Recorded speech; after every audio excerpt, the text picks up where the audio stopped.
The User Fields add-on for Uncanny Automator is an independent plugin that makes it really easy to work with custom user data. If you've ever wanted to add extra fields to user profiles, like job title, teacher, country, or anything at all that isn't supported out of the box in WordPress, you're in the right place. The User Fields plugin is included with all business and agency licenses for Automator. Once activated, it adds a new tab to the Automator settings page where you can go and add fields, edit them, and delete them. This is what it looks like. As you can see, the site currently has 5 fields set up.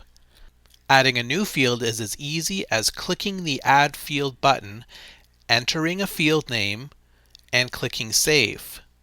And as soon as we do that, the field is instantly available in the Edit User page in WP Admin. You don't need any extra plugins, and there are no complicated things to set up. If we go back to the User Field Settings page, you'll see that there's a meta key shown beneath each field name. If we edit the field, you'll see that it matches the meta key assigned to the field. The meta key is how plugins store user information in the user meta table in the WordPress database. Each unique meta key can store a value for each user, and we can later use these values elsewhere on a website, including in recipes. The shortcode field here lets us copy a shortcode that we can paste into a page or post. When that shortcode is on a page that someone views on the front end, we output the value of the associated meta key.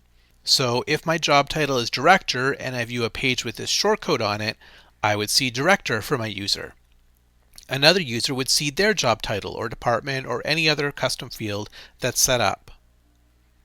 Not only does the User Fields plugin make it really easy to set up new user profile data, but it makes it easy to see that data in Uncanny Automator recipes.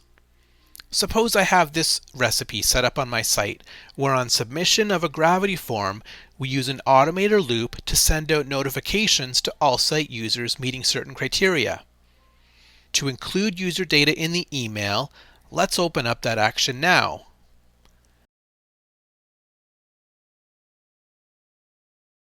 Let's personalize the email a bit by using a regular user token first, so first name.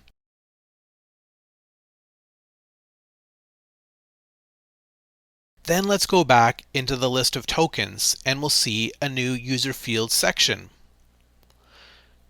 If we expand this, we can include the value for another field in this email. In this case, let's use job title.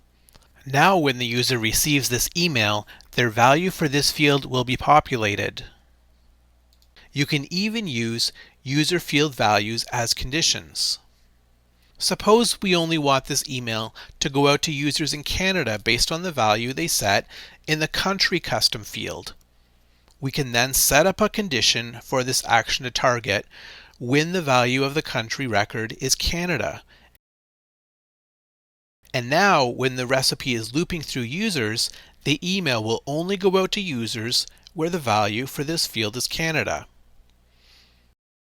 Before we wrap up this video, let's go back to the settings page again. If you use other plugins that also store records in user meta, you can add fields that target the same meta keys.